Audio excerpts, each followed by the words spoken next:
Caribe, Tá, assim. tá muito gostoso mesmo. Vamos falar de um assunto que você adora, Igor. Vamos falar dos Silas? Nosso querido Silas Malafaia, né? Vamos, né? Olha, gente, a Procuradoria-Geral da República denunciou o pastor Silas Malafaia por crimes de calúnia, injúria e difamação contra o comandante do Exército, Thomas Miguel Paiva. O objeto da peça é um pronunciamento do pastor durante manifestação bolsonarista na Avenida Paulista, em São Paulo.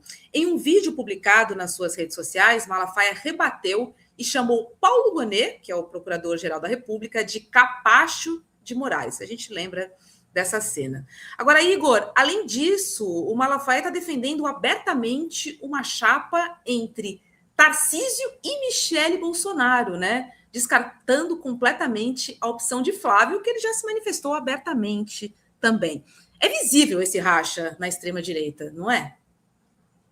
Com certeza, Roberta. Esse racha está explícito e o nosso pastor está vivendo seu inferno astral agora no final de ano, né? Porque antes do vídeo, ele vinha até mais quieto do que o normal nas redes sociais por conta da operação contra os Sóstenes. Então, ele reduziu bastante os vídeos falando de política, fez só alguns vídeos de defesa do aliado dele, né, do Ongamanos dele no Congresso. Mas eu queria destacar, assim, a gente falou que foi na manifestação, eu queria destacar primeiro o que o Malafaia falou sobre os generais. Porque no vídeo ele diz que é tudo uma grande perseguição, que ele está sofrendo retaliação, está exercendo a liberdade de expressão dele. O que ele falou foi o seguinte: cadê esses generais 4 estrelas do alto comando do Exército? Cambada de frouxos, cambada de covardes, cambada de omissos. Vocês não honram a farda que vestem. Isso ele falando sobre a prisão do general Braga Neto, só para esclarecer. Aí depois ele faz um meia-culpa, fala, não, eu não estou falando para dar golpe, só estou falando para marcar posição. Só que assim, que eu saiba, general não tem que marcar posição nenhuma sobre nada numa democracia, né? Então, enfim, é esquisita, no mínimo, a tese do pastor Silas Malafaia. E ele, como você falou, Roberto, ele tem defendido essa chapa Tarcísio e Michele, e aí quem ouviu o nosso podcast Império Malafaia esse ano, deve ter se lembrado que o grande plano, o grande objetivo do Malafaia é ter influência direta sobre os governantes. E aí, trazendo o passado, né, para a gente contextualizar, foi a Michele que aproximou o Malafaia do Bolsonaro. Ela frequentava a igreja do Malafaia, começou a levar o Bolsonaro, e ali os dois se tornaram próximos, enfim, amigos e parceiros políticos.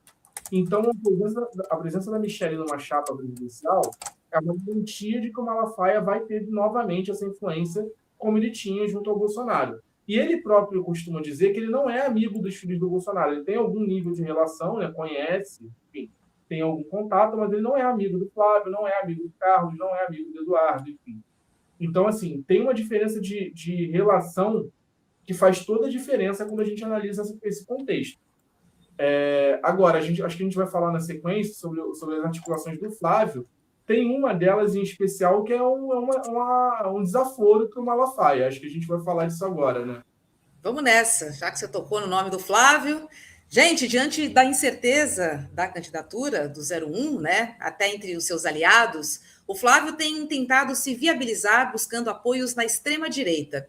No primeiro mês, em pré-campanha, o Flávio tem ido atrás de ex-ministros de Jair Bolsonaro, dirigentes do PL e até o influenciador Pablo Marçal, que ficou em terceiro lugar na campanha à Prefeitura de São Paulo.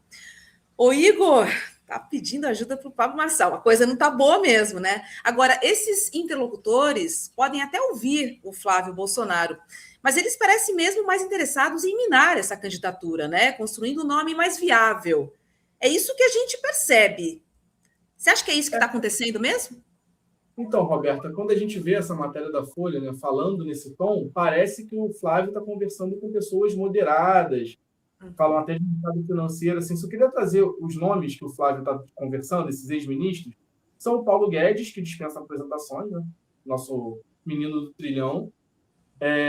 O Adolfo Saxida, que era uma das figuras mais radicais do governo Bolsonaro, assim, embora fosse da equipe econômica, é um cara que já falou publicamente que o nazismo é de esquerda, já falou que licença maternidade para as mulheres é um absurdo, que precisa do empresário, coisas desse tipo.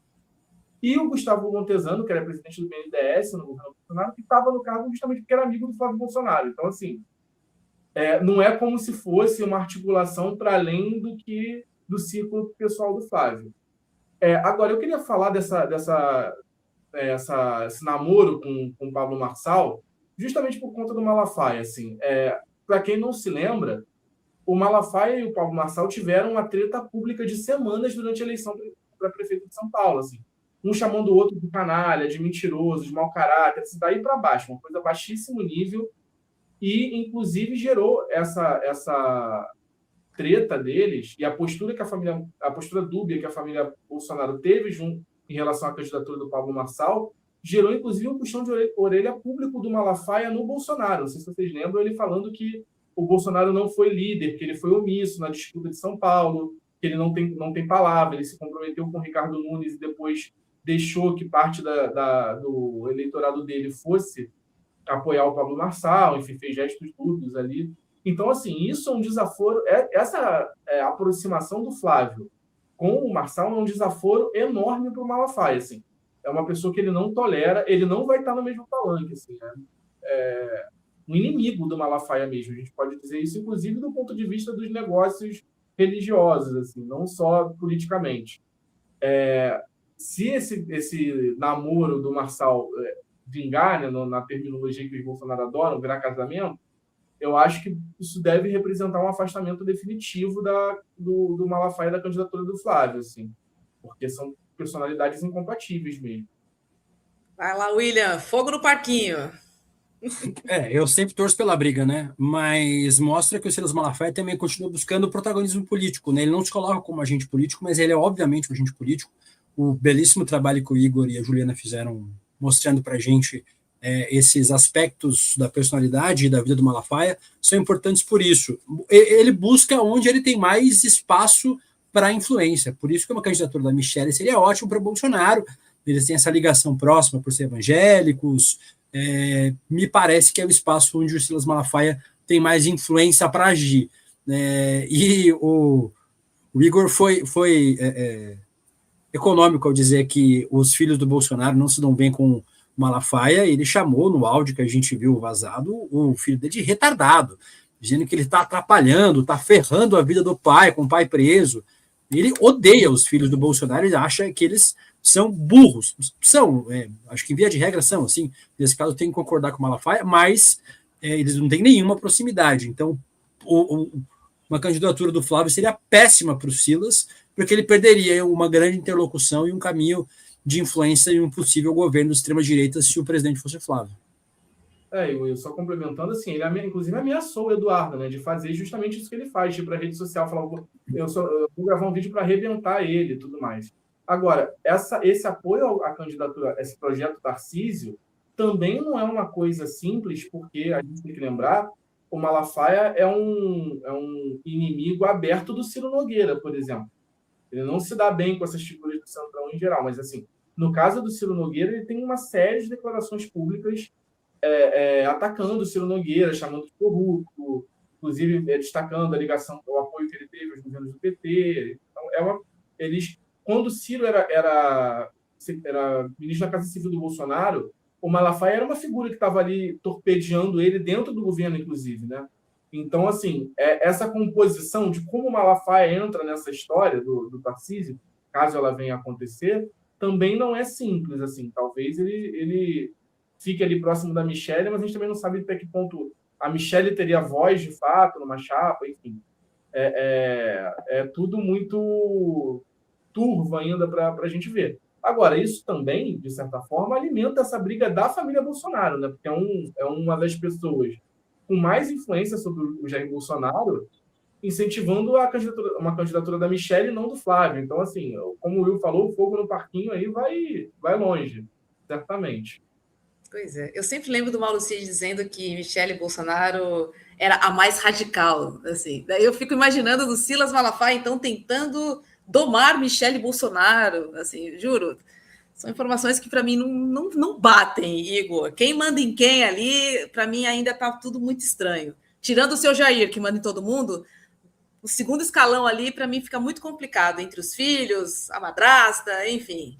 Vamos esperar para ver quem é que vai cantar mais alto, né? Nessa candidatura aí, quem é que vai conseguir. Por enquanto, temos incertezas no ar, mas nada definido. E a gente quer, de fato, fogo no parquinho, né? Para a gente está tudo bem, eles que resolvam lá, até porque a gente tem que entender quem é que vai vir, para a gente também poder se preparar para essa próxima disputa eleitoral. Eu sempre torço pelo Flávio. Acho que vocês também, né? Não, eu torço para que eles se lasquem, na verdade, mas eu queria que o Flávio fosse o candidato. É isso. Porque acho que com o Flávio candidato fica mais fácil, né, do campo progressista continuar na presidência. É isso, por isso que eu torço pelo Flávio. Igor, obrigada! Te vejo na praia. Um beijo para você. Um beijo, Will, um beijo para nossa comunidade. Desejar um ano novo de muita prosperidade, muita paz para todo mundo. Que 2026 não vai ser um ano fácil, né? Como a gente vem falando aqui. Então, muita força também para a gente, para todos nós. Saúde. Beijo. Valeu, Igor. Grande beijo.